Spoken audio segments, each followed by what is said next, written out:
I'm Tisha Bader with the JBS morning update on the situation in Israel for Tuesday, October the 17th, 2023. U.S. President Joe Biden will make an official visit to Israel tomorrow, Wednesday. He said, "I'll travel to Israel to stand in solidarity in the face of Hamas's brutal terrorist attack. I'll then travel to Jordan to address dire humanitarian needs, meet with leaders, and make clear that Hamas does not stand for Palestinians' right to self-determination."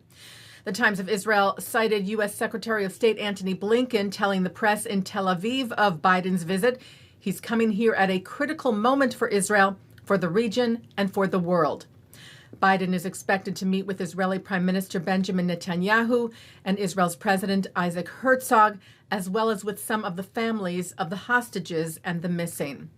Blinken also said that the United States and Israel have agreed to develop a plan that will enable humanitarian aid from donor nations and multilateral organizations to reach civilians in Gaza, including, he said, the possibility of creating areas to help keep civilians out of harm's way.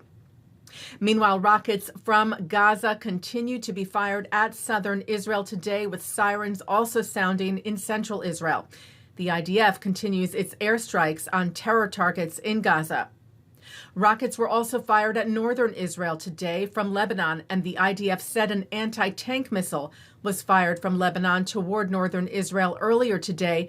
2 IDF reservists were injured, one lightly and one moderately. An Israeli civilian was also lightly injured in that incident. The IDF responded with artillery fire.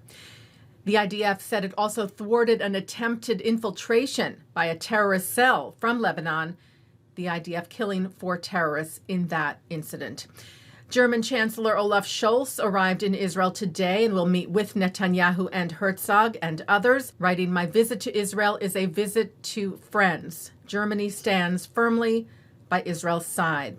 We will have more for you on these stories and continue our coverage on the JBS News Update tonight.